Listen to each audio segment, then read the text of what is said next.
Esta semana, Ricardo Araújo Pereira sente-se fora da agenda. Pedro Mexia confessa-se na gaveta, como o socialismo de François Hollande, e João Miguel Tavares declara-se espremido. Está reunido o Governo de Sombra.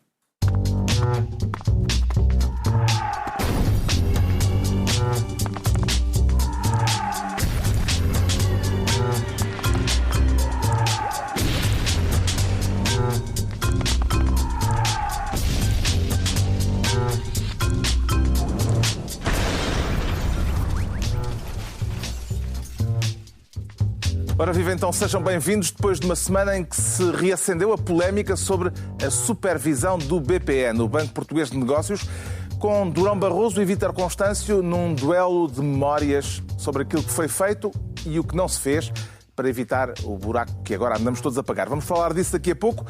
Por agora é ainda Durão Barroso o protagonista, porque o Pedro Mexia quer ser ministro das descandidaturas. Pareceu-lhe que na entrevista ao Expresso Durão Barroso se descandidatou, Pedro Mexia?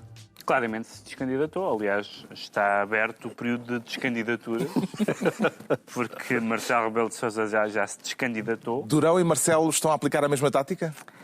Estão, só que eles partem de posições completamente diferentes. E, aliás, já houve resultados, pelo menos no caso de Marcelo, completamente diferente.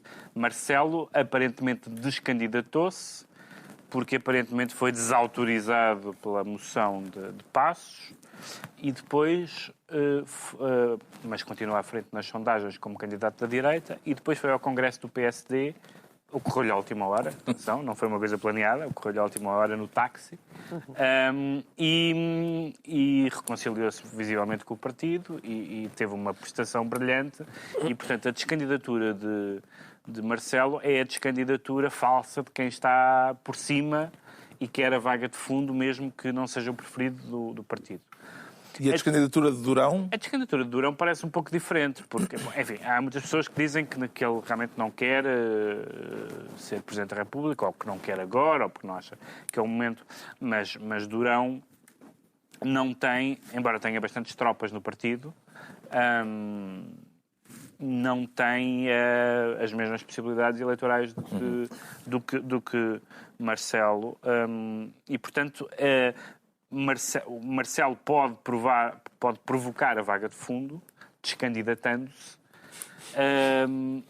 enquanto Durão quer uma vaga de fundo descandidatando-se, mas ela não existe, porque uma das coisas que acontece é que, de facto, eu não sei se as pessoas têm noção disso, os próprios, neste caso Durão Barroso, mas, embora a memória das pessoas seja bastante curta, a maioria do eleitorado não se esqueceu, nem apreciou, e continua a não apreciar, o facto de ele se ter ido embora.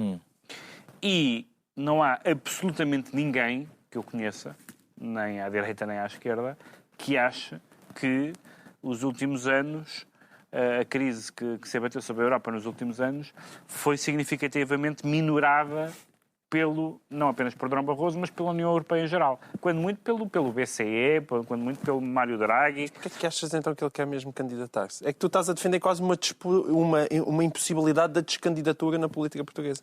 Mas ninguém pode dizer eu não quero e as pessoas acreditarem genuinamente nisso. Não, porque depois, isso é que no meio dessa entrevista existem, portanto, podia ser não quero. Pois, mas ele tem ideias. Estou cansado, mas depois há duas coisas estranhíssimas. Uma que vamos falar mais à frente, que é porque é que ele vai desenterrar a questão do BPN, já falaremos disso. E a segunda é a ideia de um candidato.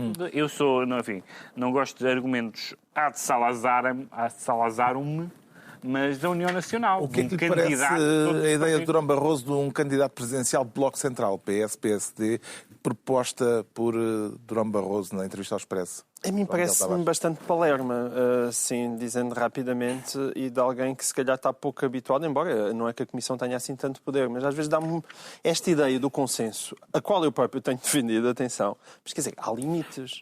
Daí ser palerma? Sim. Daí ser palerma. Há limites, ou seja, só é possível advir uma candidatura comum.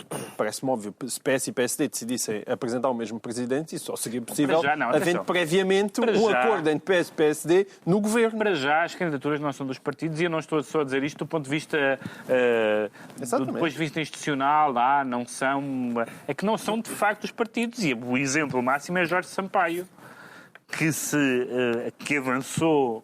Quando avançou para a presidência da República, não seria o candidato, talvez, preferido ou óbvio do PS, e foi eleito. E é isso que atribui, na minha opinião, ao contrário de muitas pessoas que criticam muito o nosso sistema político, eu acho que é isso que atribui uma legitimidade acrescida à figura do Presidente, que eu acho que ao longo do tempo tem sido positiva. Agora, por amor de Deus, então vamos ter uma união nacional ou um bloco central em São Bento e depois também em Belém um Presidente da República que também fosse apoiado pelos principais partidos. Queria sublinhar que houve uma pessoa consenso, é pensamento único. Que nunca se descandidatou, que foi Santana Lopes. Pois, é possível que... Ele já disse que não estava a pensar nisso. Não. Ele disse que... mas não se descandidatou. Ele disse, se o Marcelo não quiser, se o Durão não quiser, lá terá que ser. Não. O que é que lhe parece esta tática da descandidatura como meio de transporte para Belém, Ricardo Araújo Pereira? Depende. Se é sincera, parece má, porque depois se o descandidato acaba por candidatar-se, começa a corrida logo com um fracasso, que é... Não conseguiu impor a sua vontade. Exatamente, não conseguiu impor a vontade de não se candidatar.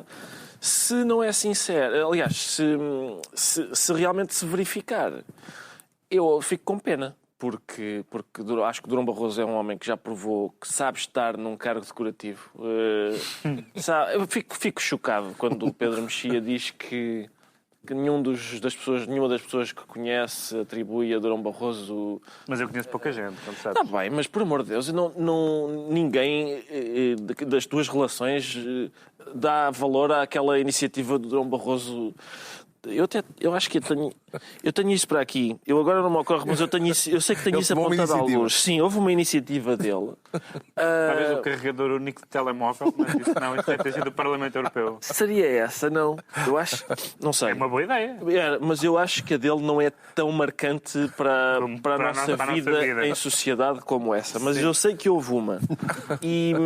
Mas enfim, eu tenho muita pena, embora estivesse à espera, não é? Ele, um homem que abandona cargos e agora abandona cargos que ainda não ocupa, abandona a candidatura a cargos que eventualmente poderia ocupar abandonando-os mais tarde. E acho isso um refresco democrático. Um homem que... Quantas vezes, por exemplo, temos como Presidente da República um homem que abandona cargos. Quem me dera que o Cavaco fosse desses. Há quanto tempo é que nós não andamos a pensar era tão giro este tipo já ir para um cargo qualquer estrangeiro? Pronto, está entregue ao Pedro Mexia o Ministério das Descandidaturas. O João Miguel Tavares quer, desta vez, ser Ministro do Lápis Azul. Não será do lápis azul e branco, João Miguel Tavares? Como é que adivinhaste, Carlos? É, não é? É impressionante. Tu vês mais longe. É verdade, é do lápis azul e branco. Foi apenas um trocadilho infeliz, mas faltou lá o branco e tu detestaste bem essa falha. E onde é que quer cortar? Não sou eu que quer cortar. Quem quer cortar parece... É preciso contar a história. Um bocadinho pio a Miguel Sousa Tavares, é o Futebol Clube do Porto que decidiu processar Miguel Sousa Tavares e pedir-lhe uma indenização de 1 milhão de euros por causa de um artigo de opinião que ele publicou na Bola. Isto saiu no dia 1 de Abril, ninguém me parecia acreditar, porque é algo tão estranho, mas é mesmo, é verdade. Porque Miguel Sousa Tavares, num dos seus artigos, falou em Guilasse e fez o seguinte comentário, que ele não acredita que alguém tenha pago ao Moreirense 3,7 milhões de euros pelo passe do Guilasse, ainda por cima por metade do passe, ou seja, que aquele jogador valesse 7 milhões e meio. E vai daí, assado do Porto, pumba, processo em cima. E para qualquer pessoa que eu acho que não faça a sua vida nos arredores do Estádio das Antas e meta os carros nesse na garagem... artigo, o Miguel Sousa Tavares também dizia que só há, para a direção portista, vassalos ou inimigos. E é verdade. E isso é algo para quem está de fora. Não sendo vassal... É verdade que esta mesa, enfim, estão 4 insignes benfiquistas, mas faz-me, de facto... Eu acho que não é preciso ser benfiquista. Qualquer pessoa que veja de fora... Eu já escrevi isso. É um bocadinho como se a Águia Vitória, num dos seus voos rasantes, falhar o poleiro por uma vez e a seguir ver o Benfica e processar a Águia Vitória. É a mesma coisa. É um absurdo. Eu neste assunto, total. Eu precisava para perceber melhor este assunto, precisava de ouvir uma voz imparcial e desapaixonada. Ricardo Araújo Pereira. O facto disto ter sido conhecido no dia 1 de Abril fê-lo duvidar de que fosse verdade, Ricardo Araújo Pereira? Quer dizer, no meu caso isso não fez diferença, porque eu leio as crónicas do Sousa Tavares há muito tempo e... Não vai dizer que são sempre 1 de Abril. Não é preciso ser 1 de Abril para estarem factos que não correspondem à verdade lá. E, portanto... Sim, mas neste caso a tua alma está dividida, porque tu tens Não está, de tomar não. uma posição. Tu ou estás do lado do Porto ou do lado de Miguel Sousa Tavares. Não, evidentemente estou do lado de Miguel Sousa Tavares. Eu também acho que não faz sentido processar... Sim, Olha, nunca esperei ouvir isso. Se calhar tenho de fazer uma ressalva. Qualifica. Tenho de fazer uma ressalva. Estou do lado de Miguel Sousa Tavares de 2014. E estamos os dois, Miguel Sousa Tavares e eu, contra Miguel Sousa Tavares de 2010. Porque no dia 4 de janeiro de 2010... Pá. Meu Deus, pá. Não se meta com o Ricardo Araújo Pereira. Vamos ver o que é que está em causa aqui. O que está em causa é que o Sousa Tavares fez umas declarações acerca de factos sobre os quais há realmente suspeitas, mas não há provas nenhumas. O Zé Diogo, meu amigo Zé Diogo, uma vez fez umas declarações sobre factos em relação aos quais há suspeitas, mas não há provas admissíveis em tribunal. Há provas, mas não são admissíveis em tribunal. Nessa altura, Sousa Tavares escreveu: achei que a direção do Porto deveria abandonar a sua tradicional passividade litigante e colocar-lhe um processo de crime. Por o Zé Diogo ter feito uma coisa que ele agora fez. Sabes aqueles dicionários ilustrados que têm, para ilustrar um conceito, tem uma imagem. Em rancor, tem a minha foto. Devia estar a Gostei da passividade litigante. Porque tu não esqueces. Mas a passividade litigante tem piada. Eu escrevo todos os dias para a Britânica a propor a minha fotografia para ilustrar. A SAD do Futebol Clube do Porto seguiu o conselho do seu consórcio. Conselho de Miguel Sousa Tavares de 2010. Mas é contra esse que eu estou. Eu estou a favor do de 2014. Uma vez, quando eu estava na Cinemateca, houve uma pessoa que me contou uma história de uma discussão e de um desaguisado que tinha tido com outra pessoa do meio do cinema e disse, realmente, foi uma atitude inacreditável e eu começou a contar a história e a história parecia muito estranha. Eu disse, mas desculpe, essa conversa aconteceu ontem? Aconteceu quando? E ele disse... 72, há 38 anos. As pessoas têm ficheiro. Eu recorri ao... É possível que daqui a 34 anos tu ainda falas desse... Miguel Sousa Tavares acusou-me sempre de ter na minha posse, ou de ser ajudado por pessoas que tinham formado um arquivo, e é verdade. Chama-se Google. Google. Mas atenção, deixa-me só acrescentar isto. Miguel Sousa Tavares, em declarações ao OI, já disse que ele agora vai responder com tudo o que tiver em casa, seja fisgas ou bazucas. Exatamente. Portanto, mal posso esperar. Vamos esperar para ver. O João Miguel Tavares fica então ministro do lápis azul, ou do lápis azul e branco, talvez seja mais apropriado. Quanto ao Ricardo Araújo Pereira, quer ser ministro do RSI, quer alterar as regras do rendimento social de inserção? Ricardo Araújo Pereira. Eu gostava de alterar as regras da maneira como as pessoas fazem declarações relativas ao rendimento social de inserção. Eu acho que isso precisa de ser regulamentado. O assunto veio à baila depois desta declaração do vice-primeiro-ministro Paulo Portas, no Parlamento. O senhor diz uma série de pessoas saíram do RSI. Esquece de dizer que essas pessoas deixaram de ter rendimento mínimo porque, por acaso, tinham mais de 100 mil euros na conta bancária. Ordem, ordem. As declarações de Paulo Portas no Parlamento que geraram polémica. Estamos a empobrecer acima das nossas possibilidades, Ricardo Araújo Pereira? Não sei se nós estamos a empobrecer o discurso político acima das nossas possibilidades. Ou se calhar estamos a adaptá-lo às nossas possibilidades. Basicamente, a minha ideia era, de facto, como eu disse há pouco, redefinir as regras, não do RSI, mas as regras de como é que as pessoas podem ou não referir-se ao rendimento social de inserção. Porque isto de dizer que houve pessoas que foram expulsas do RSI e é preciso dizer que elas tinham mais de 100 mil euros na conta bancária, normalmente estas declarações são... Eu já ouvi proferir estas declarações, mas sempre diante de um copo de 3. Quando a pessoa que está a proferir isto Tem um copo de água à frente. Sim, de seguida não diz estalajadeiro, mais vinho. Eu não creio que possa continuar a dizê-lo. E, portanto, porque numa taberna nós não podemos dizer Adérito, achas isso? Então me apresenta lá números. Ninguém vai dizer isso. Agora, na Assembleia, é possível, de facto, interpelar o Ministro e dizer-lhe as pessoas saíram do RSI porque tinham mais de 100 mil euros na conta bancária. Mostra quantas são, onde estão os recibos. Eu estou ansioso para ver isso. O PS pediu, entretanto, que seja tornado público o número de beneficiários do RSI que perderam o subsídio por terem 100 mil euros ou mais na conta bancária. Vê utilidade nessa informação, Pedro Mexia? Acho que vejo utilidade em fazer a prova daquilo que se alega no discurso político. Mas em relação ao RSI, ao antigo rendimento mínimo garantido, existe muitas vezes no discurso político acerca dessa medida o mesmo tipo de discurso que existe, curiosamente, num tema, por exemplo, como o casamento entre pessoas do mesmo sexo. Que não tem nada a ver, mas que é o seguinte. Há muitas pessoas que são contra o casamento de pessoas do mesmo sexo porque são contra a homossexualidade. E, portanto, na verdade, ao discutirem o assunto, estão, na verdade, a discutir outro assunto. E muitas das pessoas que falam do método, do modo, das fraudes do antigo rendimento mínimo garantido e agora RSI, no fundo, estão contra essa ideia. Ou seja, discordam dessa ideia. E, portanto, em vez de dizerem, não, nós achamos que isto, como aliás dizem, com toda a honestidade os bloggers liberais, por exemplo, a dizer, não, isto é uma medida socialista, esta medida não deve... Isso é honesto. Dizem, não, a medida é boa, mas para já deve-se chamar de outra maneira. E depois há imensa gente que... Claro que há fraudes.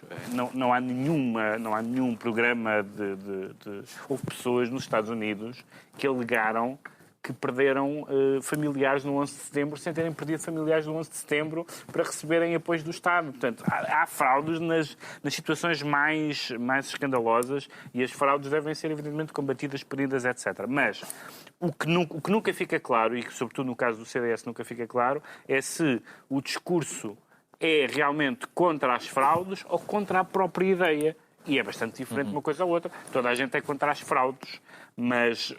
Há uma má consciência em algumas pessoas do CDS e às vezes em Paulo Portas, mas nem sempre, como é costume, não é? Umas vezes sim, outras não, quanto à própria substância da medida. Mas estes beneficiários é só vantagens, porque tiveram imenso tempo a beneficiar do rendimento social de inserção e agora prova-se que têm grandes fortunas e o CDS nunca quer taxar grandes fortunas, portanto está sempre safos estes. Como é que viu estas declarações de Paulo Portas? Foi um lapso? Foi um dislate? Eu acho que aqui os meus colegas de bancada estão a ser excessivamente generosos para Paulo Portas. Lenientes, ok. Só para introduzir um termo.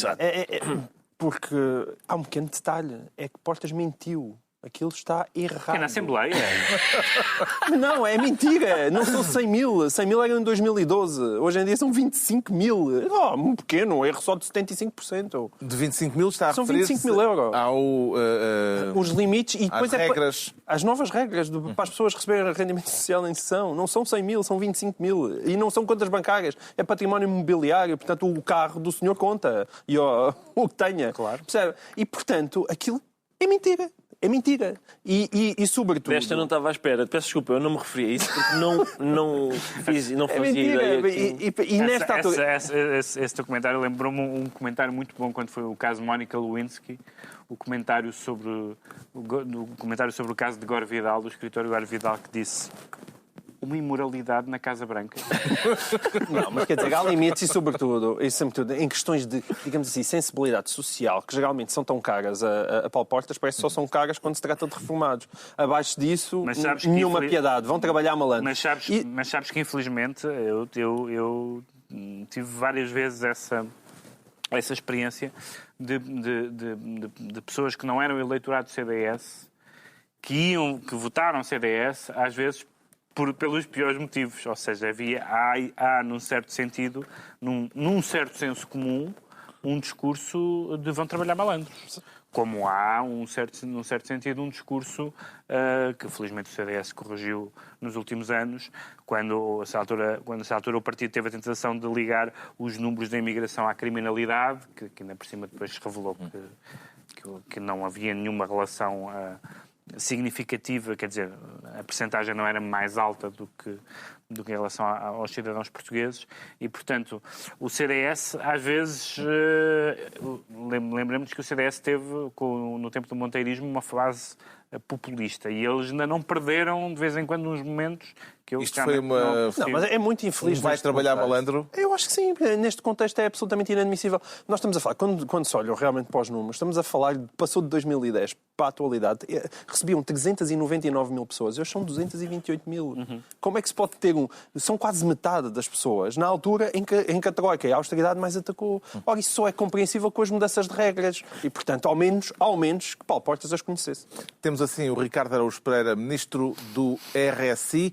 Daqui a pouco, Durão Barroso, Vítor Constâncio e a cratera do BPN. Antes ainda, o Pedro Mexia declara-se na gaveta, o que é diferente, suponho, Pedro Mexia, de se declarar no armário. Eu já estive na prateleira. Já estive algumas vezes na prateleira. É mais difícil sair da gaveta ou do armário? Não sei, tens que perguntar a pessoas a quem isso seja uma questão. Era uma tricky question, né? Para ver se fazias aqui o teu disclosure. Ou da prateleira. Lamento, mas não tenho nada a contar. Parecendo que não, isto tem a ver com a política francesa. Tem a ver com a política francesa, que é... Nós, a semana passada, tínhamos aqui falado sobre... A primeira volta das municipais tínhamos francesas. Falado do socialismo au tiroir. E confirmou-se realmente que o socialismo continua firmemente na gaveta, porque depois da derrota pesada que Hollande sofreu nas eleições locais francesas, em que perderam 151 câmaras, ele foi buscar não só a figura mais destacada da chamada ala direita do Partido Socialista francês, como um político que é consistentemente mais popular entre os eleitores de direita do que entre os eleitores do seu próprio partido, como Manuel um político Valls, que declarou ao Financial Times que se calhar o Partido Socialista já mudava de nome, porque, portanto... Aquilo não dá jeito. Sendo que a Itália aconteceu uma coisa quase igual há pouco tempo com o Sr. Renzi.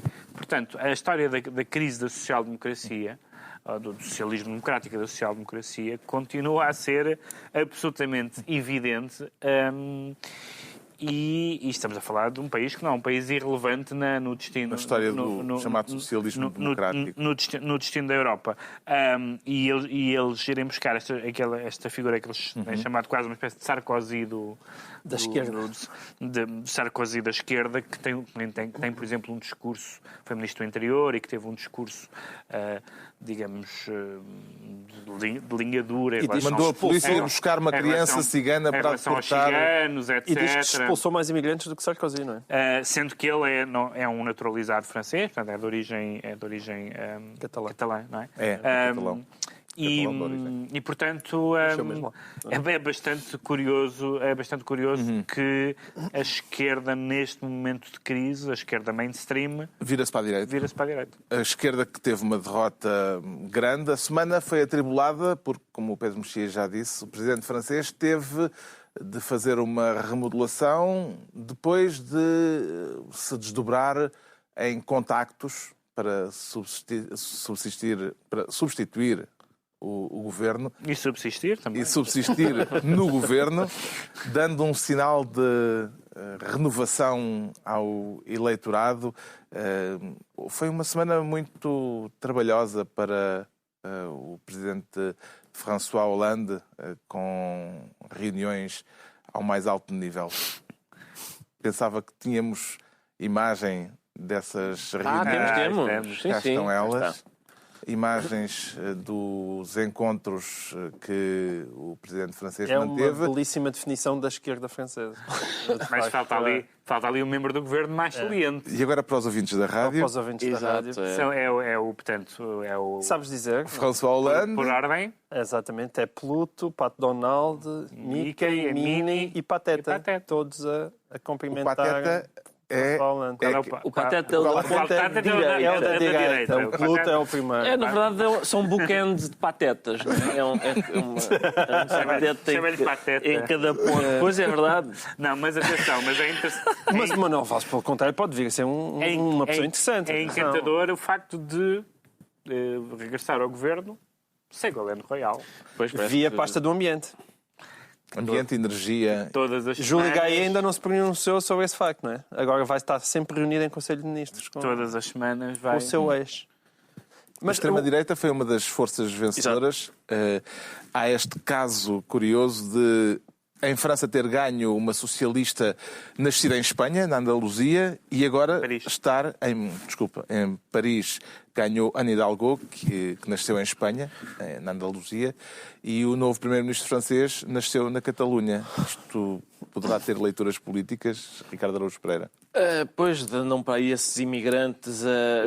Sarkozy era era. Existe uma velha tradição de união França-Espanha. E além disso, nós até tivemos que levar com ela, não Mas foi? a extrema-direita francesa não pode apontar isso a ninguém, porque eles próprios têm nas suas listas portugueses que foram eleitos para cargos. Há um português que é... Em Perpignan. Exato, em Não é só Perpignan. português. Sim, mas este português é... Há 30 portugueses. Houve 30 portugueses em listas da Frente Nacional. A Frente Nacional teve candidatos, não é? Pelo menos um foi eleito, sindicalistas, e teve boas votações em cidades com uma população magrebina significativa. Portanto, Sim. todas as grelhas analíticas foram à hora, não é? Eu gostei muito de ver uma entrevista deste português que é também um nacionalista francês, embora não seja francês de todo. E gostei muito de ver aquilo. Ele disse que isto da imigração, está a dar cabo deste país. Um homem que é imigrante, ele é imigrante. Entende estes paradoxos, João Miguel Tavares? Estes paradoxos eu entendo em questões muitas vezes de desespero, porque as pessoas votam sempre a partir do bolso delas. E a partir do bolso delas votam quando estão desesperadas nas coisas mais absurdas, não é? Portanto, eu já lá estou bem, e portanto a seguir fechem a porta e deixem os outros lá fora. Isso é uma coisa relativamente humana. A questão do Valls, de qualquer forma, para já ele é uma pessoa muito interessante porque escreveu um livro chamado Abandonemos o Velho Socialismo para podermos ser finalmente de esquerda. E eu simpatizo imenso com esse título, mesmo. Porque aquilo que isto mostra não é propriamente uma coisa muito abonatória do ponto de vista das referências não é, mas é que a de Manuel Valls. seja a esquerda de François Hollande, seja futuramente a esquerda de António José Seguro, tem que se perguntar porque é que cada vez que chega ao governo não consegue continuar a ser de esquerda. Se fosse de esquerda e cada vez que chega ao governo, no mundo inteiro, tirando talvez na Venezuela, chegas lá e não consegues ser de esquerda, eu diria, se calhar há algum problema com aquilo em que eu acredito ou o que é que eu ando a defender quando estou na oposição. Não é com o mas mundo... isso digo eu. Acho que é seja com o mundo, mas então remem noutra direção. Não faço ideia. Pronto, quer dizer, faço ideia, mas não quer dizer que... Sabemos o que leva o Pedro Mexia a declarar-se na gaveta. Era o que faltava, o problema está na esquerda, é evidente que está no mundo. Quanto ao João Miguel Tavares, confessa-se espremido. E gosta, João Miguel Tavares? Gosto, em certas ocasiões. E neste caso concreto? Não vamos estar neste caso, não quero estar aqui a ser demasiado explícito, digamos assim, até porque há pessoas respeitáveis neste painel, algumas das quais estão à minha direita. Acabei de chamar pessoa respeitável. Sim. Para agradecer, a dizer obrigado. Obrigado. O caso dos espremidos, isto é por causa do famoso documento de estratégia orçamental e dos nossos ministros andarem-se todos a reunir segundas-feiras, logo às 8h30 da manhã, para provar que todos trabalham muito, têm 5 horas de reunião, sai-se de lá e nós continuamos sem saber nada. Levam trabalho para casa? Levam trabalho para casa, aliás, era esse o título do Expresso, era TPC. Levam TPC para casa aos ministros. E foi-lhes dito o quê? Vejam lá onde é que podem cortar mais. E isto é assim há 3 anos e vai ser até ao final. E é extraordinário. Então, mas o que estava prestes a ser decidido... Não são 20, segundo o Presidente da República? São 20. São 20. São 20, sim. Aliás, o documento estratégico orçamental vai até 2018. Aquilo que ia ser decidido, a fonte oficial queimou. Exatamente, fonte oficial queimou, mas aparentemente ninguém vai tocar nos salários e nas reformas. As pensões. É o que eles dizem. João Miguel, não há alternativa. Mas... alternativa. Não há alternativa, à espera é a desta. minha resposta Tens de gravar ao manifesto jingle. dos 74. O meu problema com os manifestantes dos 74, que já vamos falar nisso, e de pessoas como tu, Ricardo Araújo Pereira, é que fazem com que eu perca imenso tempo a defender o governo, porque as vossas propostas ainda são mais lunáticas do que aquelas que o governo faz. Estas de cortar E em vez de eu mais perder pouco. tempo, que era o que eu estava a querer fazer neste momento, mas tu não queres, a criticar o governo, porque de facto eles inacreditavelmente vão conseguir passar 4 anos sem fazerem uma reforma do Estado. E o Paulo Portas, e o famoso documento de Paulo Portas, aquela coisa mal amanhada que ele apresentou e que não era coisa nenhuma, prova-se de facto que não era coisa nenhuma. E continuamos a rapar o tacho e já vamos naquela parte em que, sabem, os tachos velhos em que já começa a haver aqueles pontinhos pretos, eu não sei disso. o alumínio. Mas a resposta deles é que não há alternativa e que a reforma do Estado não ia resolver nenhum problema da dívida. Eu sei que é um argumento absurdo e parvo. Por outro lado, não se percebe o que eles não se dizem. percebe que conteúdo, não é só isso, evidentemente, mas não se percebe que conteúdo útil pode ter a chamada reforma do Estado, que eu acho que realmente não foi feita e devia ser, se não constar, de certa forma, de despedimentos, corte de salários, cortes de pensões, prestações sociais. Exato, mas cortes da significa, saúde, cortes olha, da neste educação, sítio eu Estado vou... social. Mas é diferenciante. Neste sítio eu vou cortar 100%, Não, mas é que não há porque uma isto não hipótese. serve para nada. O meu ponto é que não E há uma neste hipótese. sítio só corto 50%. E neste sítio até vou investir. É que não há uma hipótese, não há uma hipótese boa. Há a ideia de que estes cortes são horríveis, devia-se fazer a reforma do Estado, como se a reforma do Estado... A reforma do Estado é o polícia bom dos cortes. Não. Não é. Mas é, é uma austeridade que se esperasse que fosse mais inteligente do que esta, quer dizer, isso, com certeza. olha, Vai ser estamos preciso 10% em todos. Isso é É só óbvio. isso. Vai ser preciso cortar pelo menos 1.500 milhões de euros. São números de Marcos Mendes, que é uma fonte conhecedora do processo.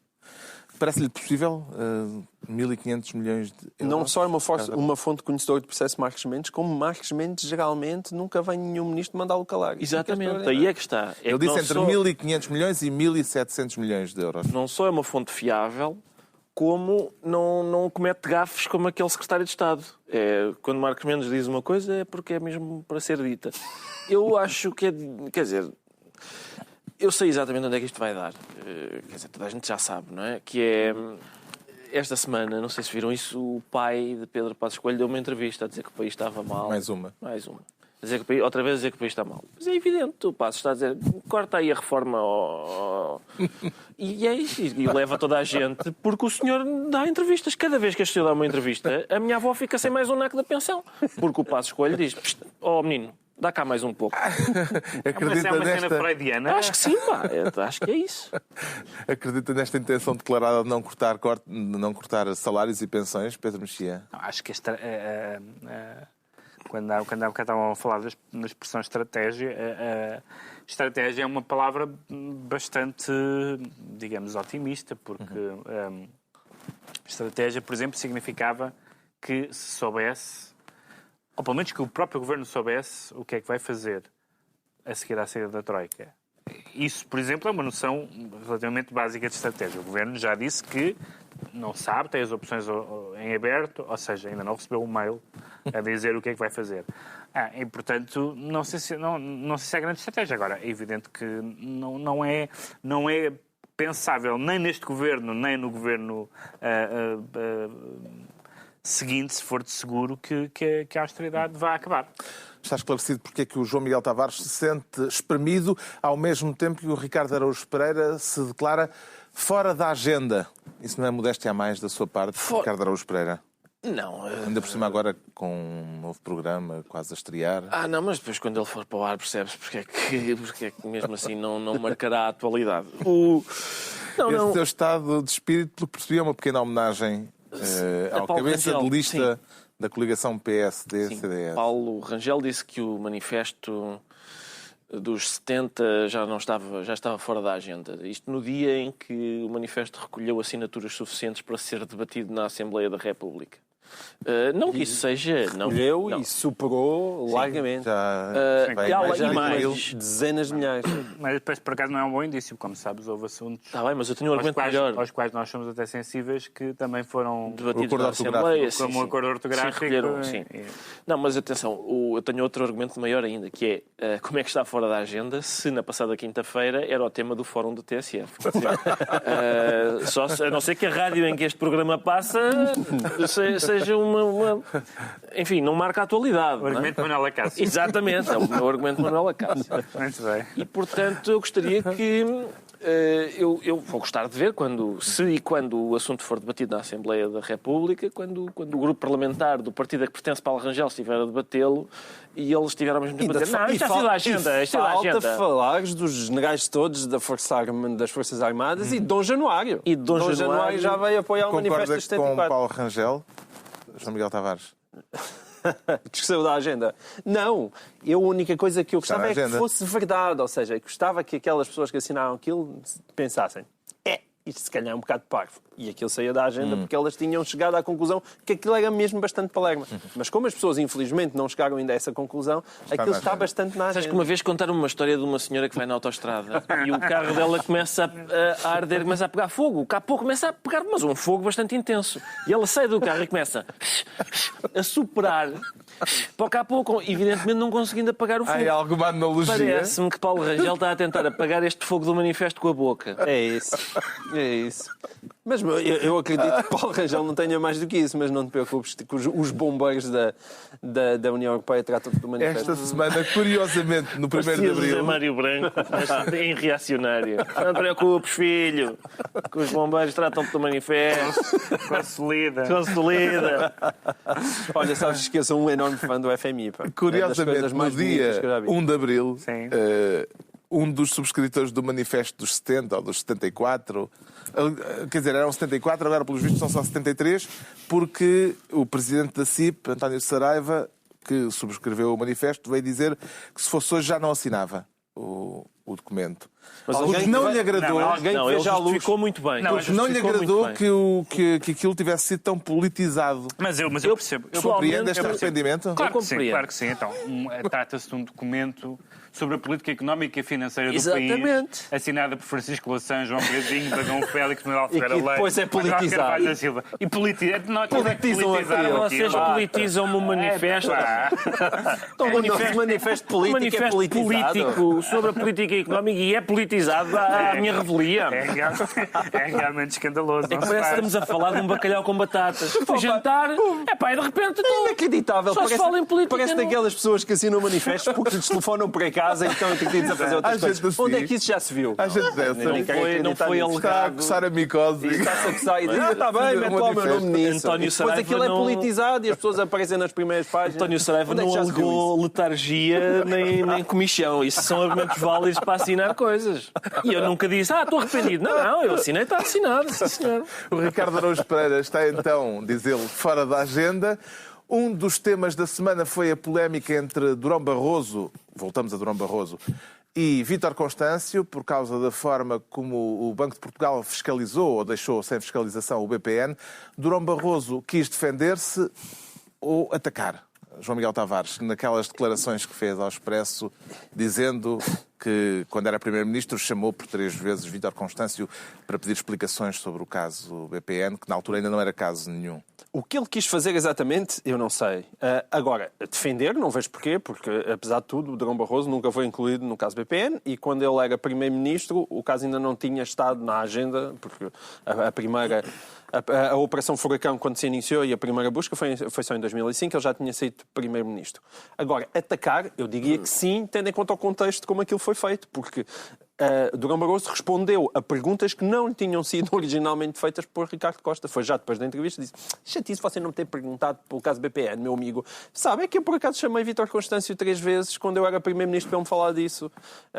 E, portanto, as pessoas, obviamente, ele queria muito dizer aquilo. Ele queria dizer aquilo, aquilo era um recado, outra vez para entalar o Vítor Constâncio. É por isso que a descandidatura não faz muito sentido um anúncio de descandidatura no momento em que ele introduz de forma tão gritante um tema político que causa uma polémica política nacional. Mas a minha questão é, lá está, é certamente por a minha inteligência não atingir a de Durão Barroso, eu não percebo neste momento porque é que ele fez aquilo. Não consigo ver, nem consigo ver nenhuma relação entre aquilo e uma vontade de, eventualmente sendo candidato, alguém lhe vir a perguntar, então, mas na altura em que era primeiro-ministro não deu conta de que o caso BPN ia arrebentar? Eu acho isso um bocadinho rebuscado. Acho um bocadinho rebuscado. Sim, pode ter sido uma... Sim. É uma acusação grave. Preemptive. Viriato Surmanho Marques escreve no Público, no Diário de Notícias, esta frase: quem manipula venenos deve ter cuidado para não se contaminar.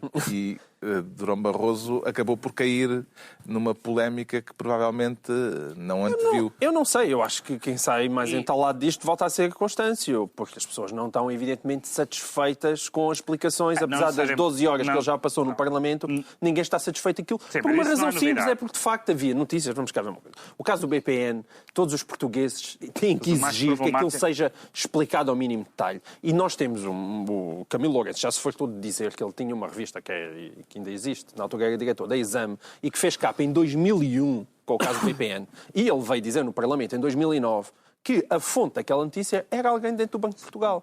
E, portanto, quando ele diz isso, é evidente que a história do Constâncio está muito mal contada. Eu não acho necessariamente que Constâncio tenha saído mal deste episódio, porque, na verdade, o que Constâncio diz foi... Portanto, é palavra contra palavra. Ele diz, não me recordo de ter sido convocado numa reunião especificamente sobre esse assunto, embora o assunto tenha sido mencionado em conversa. O que eu acho estranho, o que eu acho que não ajudou Vítor Constâncio foi aquela carta assinada por ex-administradores do Banco de Portugal, Miguel Beleza, Teodora Cardoso, José Silva Lopes, Rui Vilar e Artur Santos Silva, que dizem duas coisas que, não sendo falsas, também não são especialmente bem. Dizem duas coisas. Primeiro dizem que Vítor Constâncio é um homem competente, honesto, etc. Bom, a questão não se trata de ele ser incompetente ou de ser desonesto. Trata-se de facto, sob a tutela dele, passaram-se coisas graves que não se deviam ter passado. Isso é incompetência. Espera. Soutor. Não, porque eles alegam, é a razão, porque é o segundo ponto. Porquê é que eles alegam que não é incompetência? Porque eles dizem que, a expressão que eles utilizam é que a supervisão do Banco de Portugal não é um sistema de investigação de crimes financeiros. E, portanto, eles alegam, é o argumento de Rainha de Inglaterra, que, se bem se lembra, o anterior PGR, esse ator invocava, a dizer, não tenho poderes para isso. Portanto, é possível que Vítor Constâncio esbarrasse com a falta de poderes para isso. Mas então, uma pessoa que quer investigar uma coisa e que não tem poderes para isso, também não fica lá. E o último ponto, e esse sim é a questão do bom nome, que é importante, é que esta lógica do bom nome é uma lógica perversa, porque no próprio caso BPN, ou seja, na própria supervisão, contou, porque Constâncio, não sei se foi especificamente Vítor Constâncio, mas nessa avaliação parlamentar dizia-se, em relação, por exemplo, a Oliveira Costa, então, mas o homem tinha sido secretário de Estado, íamos lá desconfiar dele. Portanto, há uma ideia que, por exemplo, na justiça criminal não faz sentido nenhum. Eu sei que isto não é um caso de... Ali não se tratava de investigação criminal, mas as pessoas, por terem bom nome ou por terem currículo, não estão livres de suspeita. Ninguém está livre de suspeita. Mas aqui o caso é outro agora. A questão é se Durão Barroso chamou ou não Vítor Constâncio e se houve ou não diligências por parte do então Primeiro-Ministro para tratar do assunto. O Ricardo Araújo Pereira acredita mais em Vítor Constâncio ou em Durão Barroso? Eles dizem coisas diferentes. Eu sei. E parece... a minha família é do Norte. Eu gosto muito de desgarradas. Às vezes nas feiras há desgarradas, e aqui mas é ao contrário, eu sou mais incompetente que o senhor, eu sou mais incompetente que o senhor.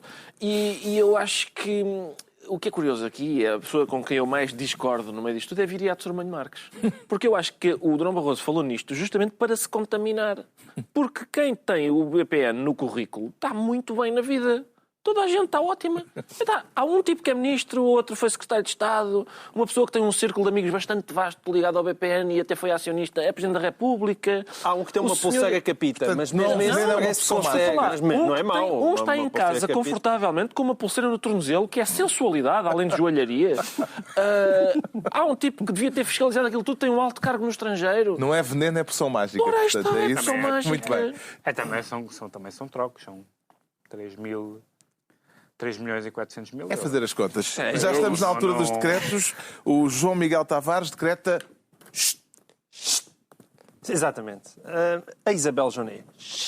Porque isto custa um bocado. A Isabel Jonet é uma pessoa que tem um mérito incrível. A Presidente dos Bancos Alimentares. E que eu apoio e que tento sempre defender. Mas depois ela dá entrevistas. E nas entrevistas ela tem uma tendência enorme para as palavras lhes fugirem para sítios onde é muito fácil agarrar e dizer: oh, minha senhora, por amor de Deus. E, portanto, ela devia evitar isso. Ela, desta vez, disse que os desempregados passam muito tempo no Facebook e nas redes sociais e, portanto, que aquilo não lhes faz bem. Que as redes sociais são os maiores inimigos dos desempregados. Dos desempregados. É evidente que ela não disse que foi por causa das redes sociais que as pessoas ficaram desempregadas. Mas é tão fácil canalizar uma coisa para outra que... Mas olha, na Turquia não há desemprego. Assim que acabaram com o Twitter, os desempregados foi tudo para a rua começar a... Pedro Mexia decreta desacasalamento consciente. Desacasalamento consciente. Eu gosto imenso da novilíngua das palavras para as quais existe, ou das situações para as quais existe uma palavra, por exemplo, divórcio, e às quais as pessoas depois atribuem um nome. Nós também vivemos em ajustamento e essa coisa toda. E a Gwyneth Paltrow, a atriz que se divorciou do Chris Martin, eles anunciaram no site não o seu divórcio, mas o seu conscious uncoupling, o seu desacasalamento consciente. Não tinham à mão a palavra divórcio. E, enfim, discute-se muito se houve ali infidelidade ou se houve erosão de casamento, de carreiras, não sei o quê. Eu acho que a Gwyneth Paltrow foi ouvir os discos.